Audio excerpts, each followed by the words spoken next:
के सभी पदाधिकारियों का तमिलनाडु की धरती पर स्वागत करता हूं। தமிழக மண்ணிலே இந்த இடத்தில் கூடியிருக்கிற Anglican bishop council of India GAFCON के लिए मैं परमेश्वर को धन्यवाद देता हूं। आप सबको धन्यवाद देता हूं। सॉरी अच्छा और तमिल से ना हिंदी में பேசிட்டு मैं फिर भी हिंदी में बोलने लगा। माफ कीजिए। இது தமிழக மண்ணிலே இந்த இடத்துல கூடியிருக்கிற global Anglican future conference bishops council of India காண்பதிலே நான் மிகுந்த மகிழ்ச்சி அடைகிறேன்। ஜூம் மட்டும் போட்டு கொஞ்சம் ரெக்கார்ட் பண்ணிட்டா கொஞ்சம் ரெக்கார்ட் பண்ணிட்டா ये इतनी पवित्र धरती है कि ईश्वर ने भी जब हमारे फोरफादर एडम को धरती पर उतारना था तो इसी तमिलनाडु की धरती पर उतारा। मैं विश्वास करता हूं நான் விசுவாசிக்கிறேன் இந்த தமிழக பூமியிலே தான் ஆண்டவர் தன்னுடைய முதல் மகன் ஆதாம் உருவாக்கி இருப்பாரோ என்று நான் விசுவாசிக்கிறேன்। இது ஒரு ஆசீர்வாதமான ஒரு ஸ்தலம்। इस धरती से इंसानियत कहें या मानवता कहें उसकी शुरुआत हुई। இந்த பூமியில் தான் மனித நேயமும் மனித பாசமும் உண்டாயிருக்கிறது என்று நான் விசுவாசிக்கிறேன்। ये जो धरती है इस धरती पर हम सब जो इकट्ठा हुए हैं हम सब के लिए स्वाभाविक रूप से ही ये मुबारक है, अभिनंदनीय है। இந்த இடத்தில் கூடியிருக்கிற உங்கள் யாவருக்கும் அபிநந்தன் என்னுடைய வாழ்த்துக்களை நான் தெரிவித்துக் கொள்கிறேன்। और इसी धरती का संदेश है कि सबका मालिक एक है। இந்த உலகத்திலே ஒரு ஒரு சந்தேஷ் கொடுக்கப்படும் என்றால் அது எல்லாருக்கும் இறைவன் ஒருவரே। हम सबके बाबा एक हैं, நம்முடைய மூல பிதா ஒருவரே। और हम सबको मिट्टी से बनाया गया है, इसलिए हम सबकी जो माटी है मिट्टी है वो भी एक है। நாம் எல்லாரும் மண்ணிலிருந்து சிருஷ்டிக்கப்பட்டிருக்கிறோம், ஒரே மண்ணிலிருந்து உருவாக்கப்பட்டிருக்கிறோம்। और हम सब का इम्तिहान चल रहा है, हम सब का एग्जाम चल रहा है, उसको हम स्वयं भी पास करें और दूसरे की भी मदद करें उसको पास करवाने में। वो हमारे रहते हुए नर्क यानी हेवन की तरफ जाए, हेल की तरफ न जाए। ஒரு அழகான சித்தாந்தத்தை சொல்லுகிறார்கள்। நம்ம எல்லாரும் பரீட்சை எழுத போற எக்ஸாம் எழுதி கொண்டு இருக்கிறோம்। அந்த எக்ஸாம்ல நம்ம பாஸ் பண்ணுவது மட்டுமல்ல, பலவீனமா இருக்கிறவங்களையும் பாஸ் பண்ண வைத்து எங்கு சொல்ல வேண்டும், மோட்சத்துக்கு அழைத்து செல்ல வேண்டும், நரகத்திற்கு அவர்கள் போகக்கூடாது। और इसीलिए इस धरती का संदेश है कि हर देश में तू, हर भेष में तू, तेरे नाम अनेक तू एक ही है। இந்த பூமியிலே अनेक பெயர்கள் இருந்தாலும் அவர் ஒருவரே, அவருடைய நாமம் ஒன்றே। और इसलिए इस धरती का ये भी संदेश है क्योंकि हजरत आदम एडम को इस धरती पर उतारा गया था, उसके प्रमाण भी हैं यहाँ पर। हम सब लोग जिसे राम सेतु कहते हैं हिंदी में, उसी को ही मुस्लिम एडम आदम पुल कहते हैं और जितने भी ईसाई हैं उसको एडम ब्रिज कहते हैं। ये इसके प्रमाण है कि हजरत आदम को यहाँ उतारा गया और यहीं से ही इंसानियत यानी मानवता की शुरुआत हुई। ஒவ்வொரு மதத்திலும் அதை குறித்து எழுதப்பட்டிருக்கிறது। அது மூல பிதாவாகிய ஆதாம் மூலமாக சிருஷ்டிக்கப்பட்டு இன்றைக்கு அதை குறித்து நாம் விசுவாசிக்கிறோம்। और इसलिए हमारी इस धरती का महत्व यरूशलेम से कम नहीं है। ஆகவே இந்த மண் எருசலேமை போல ஒரு மகத்துவம் உள்ளது, குறைவானது அல்ல। और इसलिए मैं आप सभी देश और समाज और धर्म का काम करने वाले सभी काउंसिल्स के मेंबर्स का अभिनंदन करता हूं इस धरती पर। I welcome all the members। இங்க இருக்கிற ஒவ்வொரு தலைவர்களையும் வரவேற்பதில் நான் மிகுந்த மகிழ்ச்சி அடைகிறேன்। और मेरा ये भी कहना है कि जरूर भाषा का अंतर हो सकता है जगह जगह पर, चाहे हम वेद को तुराब के नाम से जानते हैं, ओल्ड बाइबल किसी और हिब्रू भाषा में लिखी गई है, न्यू बाइबल जो है इंग्लिश भाषा में लिखी गई है, कुरान अरबी भाषा में लिखी गई है, लेकिन इन सब भाषाओं की किताबों का जो संदेश है वो एक है और उस ईश्वर को प्राप्त करने का ही उसमें संदेश है। இந்த உலகத்திலே நாம் பல பாஷைகளிலே பல மத கோட்பாடுகளை பல மொழிகளிலே வாசிக்கிறோம். யூத மொழியிலே, கிரேக்க பாஷையிலே, ஜூயிஷ் மொழியிலே, இன்னும் ஹிந்தியிலே, உருது பாஷையிலே, இங்கிலீஷிலே, நம்முடைய பாஷையிலே வாசிக்கிறோம். ஆனால் ஒன்றே ஒன்று, படைத்த சிருஷ்டிகரை நாம் அறிய வேண்டும், அடைய வேண்டும்.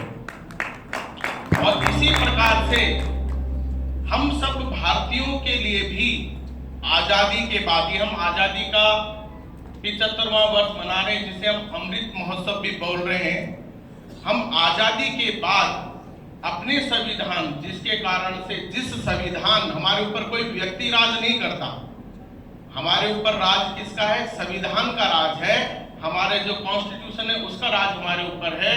उस कॉन्स्टिट्यूशन को भी हम अपने घरों में ऐसे रखें जिसने हमारे को एक बहुत अच्छा जीवन यहाँ पर दिया है।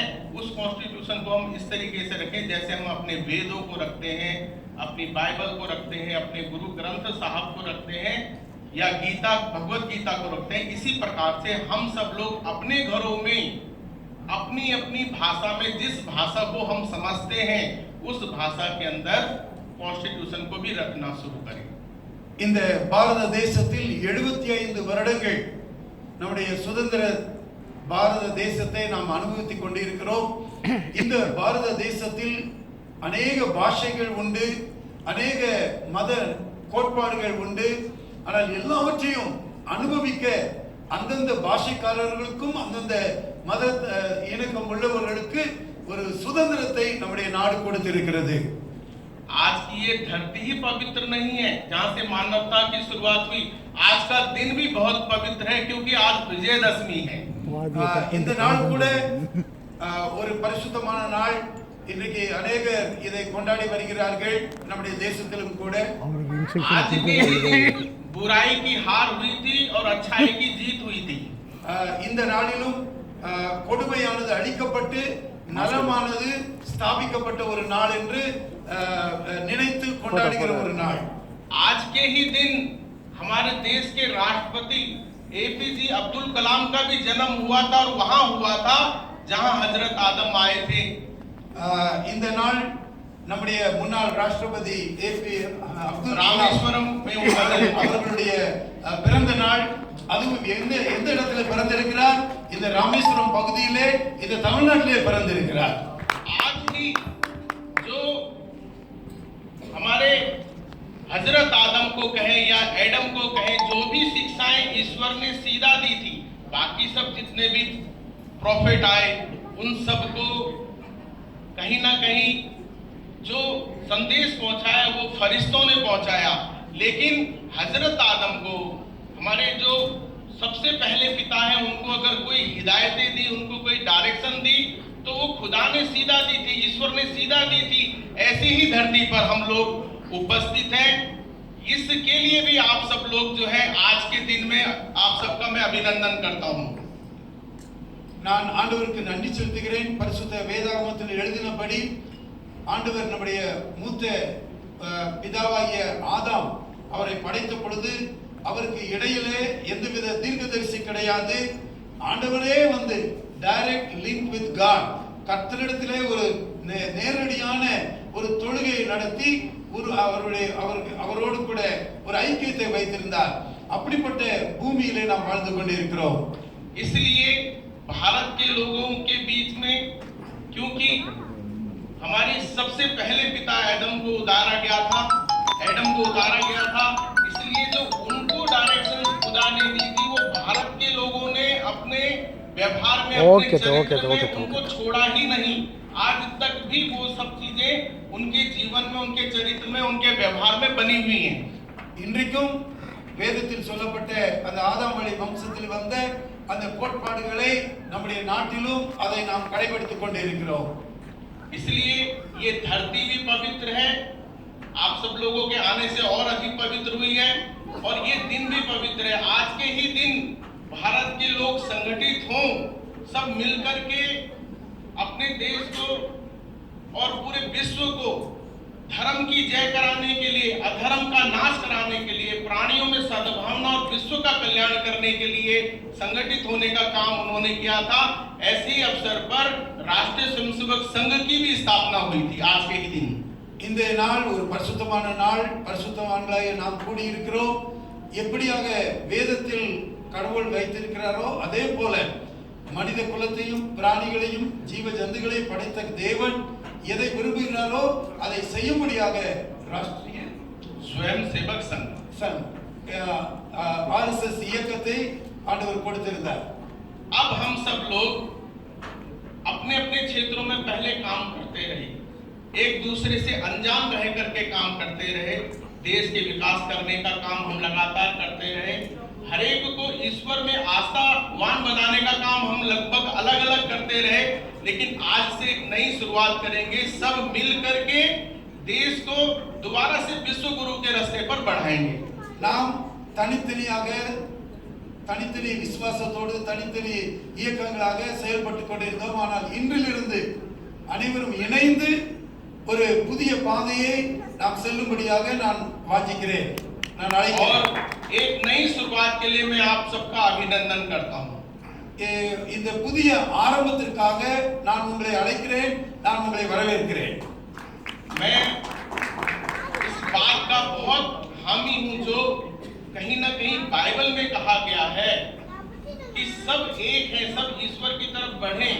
इसी बात को संस्कृत में कहा गया है। संस्कृत के अंदर लैंग्वेज अलग है वो संस्कृत, लेकिन उसमें क्या है, आत्मवत सर्वभूतेषु वसुदेव कुटुंबकम।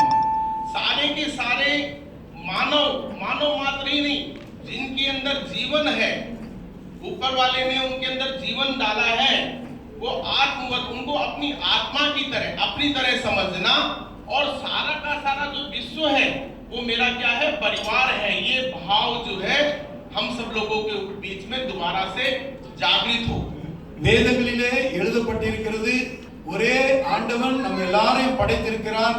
அந்த படைக்கப்பட்ட நமக்குள் அந்த ஆத்மாவை கடவுள் கொடுத்திருக்கிறார். ஆகவே ஒரு மனதோடு இந்த உலகத்தில் இருக்க வேண்டும் என்று கடவுள் விரும்புகிறார். और मेरा ये मानना है कि ईश्वर ने किसी के साथ अन्याय नहीं किया है। இந்த உலகத்தில் கடவுள் யாருக்கும் அநியாயம் செய்ய விரும்புவதில்லை, அநியாயம் செய்வதும் இல்லை. भारत की संस्कृति, सभ्यता और जीवन मूल्य कहते हैं कि ईश्वर ने किसी के साथ अन्याय नहीं किया है। பாரத தேசத்துள்ள ஒவ்வொரு இதிலும் ஒவ்வொரு காரியத்திலும் எழுதப்பட்டிருக்கிறது, கடவுள் யாருக்கும் அநியாயம் செய்கிறவர் அல்ல. उसको अगर सिद्ध करना हो तो मैं सिद्ध भी कर सकता हूँ। सिद्ध यानी उसको एक्सप्लेन करना हो तो मैं उसको कर सकता हूँ। இதை விளக்கமாக சொல்ல வேண்டும் என்றாலும் சொல்லிவிடலாம்.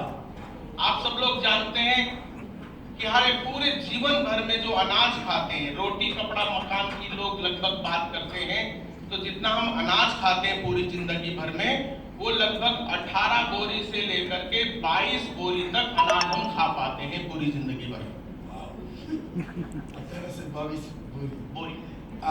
இந்த உலகத்தில் வாழ்கிற ஒவ்வொரு மனிதனும் இந்தியிலே ரொட்டி கபட மக்கான், அதாவது சாப்பாடு, உடை, இருப்பிடம், இந்த மூன்றை ஆதாரமாக வைத்து நாம் வாழ்கிறோம். ஒரு மனிதன் 18 22 மூடை அளவுக்கான சாப்பாடை ஒருவனுடைய வாழ்க்கையிலே சாப்பிடுகிறான் என்று கணக்கிடப்படுகிறது. जो कि एक बार में ही ईश्वर खेत में उगवा देता है। அதை ஒரு நேரம் அல்ல, அதை உருவாக்கி கொண்டே கடவுள் தந்து கொண்டே இருக்கிறார். और जो कुछ बाकी खेत में उत्पादित होता है वो हमारा नहीं है, हम उसके ट्रस्टी जरूर हैं, लेकिन वो दूसरे का हक है। ஆனால் மனிதன் உழைக்கிற அந்த விவசாயத்தில் வருகிற பலன் அவனுக்கு மட்டுமல்ல, மற்றவர்களுக்கு அது பயன்பட வேண்டும் என்பது கடவுளுடைய விருப்பம்.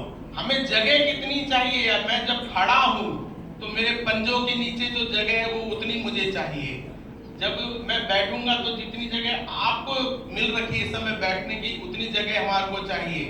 और जब मैं लेटूंगा तो मेरी कब्र के बराबर, मेरे कुफन कैफन के बराबर मुझे जगह चाहिए। இந்த உலகத்தில் நாம் வாழும் பொழுது நான் நிற்கிற இடம், நான் உட்காருகிற இடம், கடைசியிலே நான் படுப்பதற்கு அந்த அந்த பெட்டியிலே, சவ பெட்டியிலே எவ்வளவு இடம் வேணுமோ அதுதான் எனக்கு தேவை. और इतना बड़ा संसार ऊपर वाले ने हमारे को अता किया है, लेकिन जगह जरूरत हमारी जो है इतनी छोटी सी है। इसलिए ईश्वर ने किसी के साथ अन्याय नहीं किया है। இவ்வளோ பெரிய உலகத்தை ஆண்டவர் படைத்து நமக்கு அந்த 6 அடி நிலத்தையும் தந்து நம்மை ஆசீர்வதித்திருக்கிறார். அவர் பெரியவர். और जो कपड़े की बात होती है, तो अगर मैं कुर्ता पजामा पहनता हूँ तो मुझे 5.5 मीटर एक बार के कुर्ते पजामे में चाहिए होता है। मैं ये मान करके चलता हूँ कि पूरी जिंदगी भर में एक इंसान जो है वो 550 मीटर कपड़ा पहनता, कफन सहित। இந்த உலகத்திலே ஒவ்வொரு மனிதருக்கும் உடையும் தேவை. நான் ஒரு குர்தா அணிய வேண்டும் என்றால் 5.5 மீட்டர் துணி எனக்கு போதும். உலகத்தில் சராசரியாக ஒரு மனிதன் 550 மீட்டர் 550 மீட்டர்ஸ் அவ்வளவு துணி இருந்தால் அவன் வாழ்ந்து விடலாம். इसलिए जो कोई भी मान करके चलता है कि ईश्वर ने किसी के ऊपर अन्याय किया है, वो कहीं ना कहीं अविश्वासी है, वो ईश्वर पे विश्वास नहीं करता है। उसको विश्वासी बनाने का काम हम सब लोग करें। யார் அந்த இறைவனை அவிசுவாசிக்கிறார்களோ அவர்களை விசுவாசிக்க வைப்பது நம்முடைய கடமையாக இருக்கிறது. हर एक को हमने आस्थावान बनाना है, ईश्वर में विश्वास करने वाला बनाना है। हम लोग क्या करते हैं, ईश्वर में विश्वास कराने की जगह पर हम आबंडर को ज्यादा महत्व देते हैं। ये कपड़ा पहन लो, अगर ये टोपी पहन लेंगे, बड़े भाई का कुर्ता पहन लेंगे, छोटे भाई का पजामा पहन लेंगे तो मुसलमान हो जाएगा। कोई दर्जी थोड़ी ना किसी को मुसलमान बनाता है। ஆனால் ஆண்டவன் விரும்புவதை விட மனிதர்கள் அநேக உடைகளை, வேஷங்களை, அடையாளங்களை உண்டு பண்ணி வைத்து விடுகிறார்கள். हमारे आचरण और व्यवहार हमारे को आचरण यानी हम जो करते हैं, जैसे उठते हैं, जैसे बैठते हैं, जैसे चलते हैं, और व्यवहार जिस तरीके हम दूसरे के साथ करते हैं, हमारे को मानव बनाता है, हमें बिलीवर बनाता है, हमारी पहचान बनाता है। நாம் எதை உண்கிறோமோ, உடுக்கிறோமோ, இருக்கிறோமோ அது மனிதனுடைய அடையாளத்தை காட்டுகிறது. நாம் எப்படி வாழ்கிறோம், எப்படி இருக்கிறோம் என்று. हम अगर किसी गरीब की मदद करते हैं और उसको छोटा समझते हैं और अपने को बड़ा समझते हैं, तो भी हम मानव कहलाने के हकदार नहीं है। நம்மை விட எளியவர்களை, கஷ்டப்படுகிறவர்களை நாம் கண்டுகொள்ளவில்லை என்றால் அது மிகவும் துக்கமான ஒரு காரியமாகும். मैं इसका उदाहरण आपको दे सकता हूं। आप किसी गरीब की मदद करेंगे, किसी को कुछ खिलाएंगे, तो उसका मूल्य होगी, उसकी कॉस्ट होगी, लेकिन उसके बदले में जो वो आपको आपके लिए प्रिय